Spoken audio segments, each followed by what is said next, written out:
Do you see community engagement with the immigrant community as an integral part in assessing any potential threat to your city or this country from a terrorism standpoint?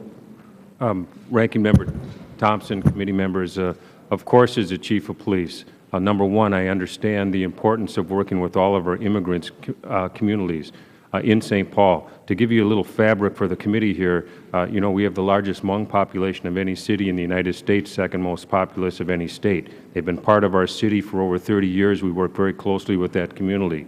We have the largest Karen population of any city in the United States. They're our newest immigrant group. They're from Burma. We're working very closely with them, along with our Somali population that we have been since 2004. The culture of trust that you spoke about in developing relationships have shown many positive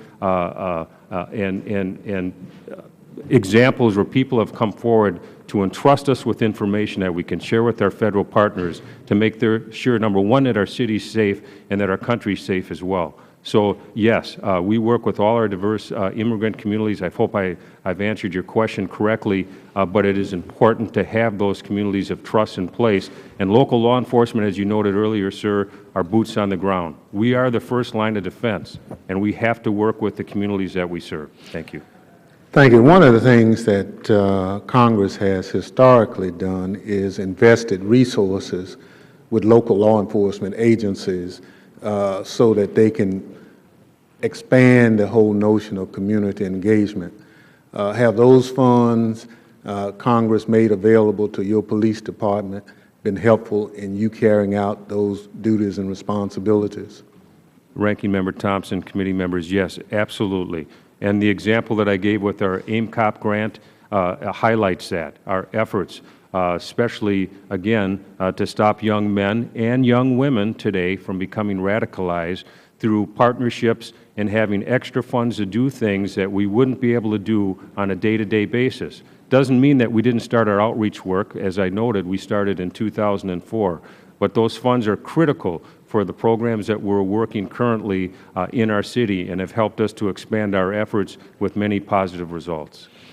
Thank you. Mr. Hassan, are you aware of any community engagement programs the Canadian government is involved in? Yes. The Canadian government has been very proactive in terms of community outreach, and that has really led to better detection and arrest of individuals that were planning to go to Somalia to fight for Al-Shabaab. In fact, some of the latest cases that resulted in successful detection and arrest came from community sources. However,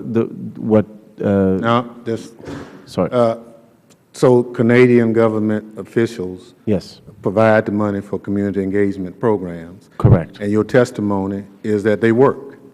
Well, my testimony is that they're not looking at the second part of the equation, which is providing outreach that tackles the narrative that leads to radicalization.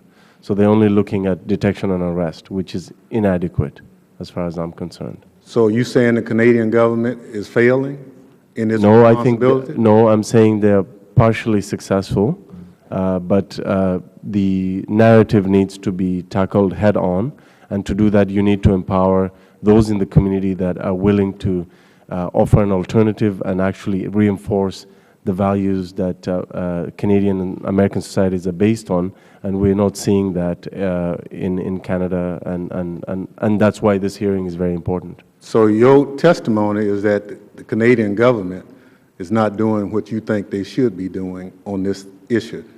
Well, they're partially doing the right thing in terms of detection and arrest, but they're not empowering the community with respect to the narrative that leads to radicalization. So you're critical of your government?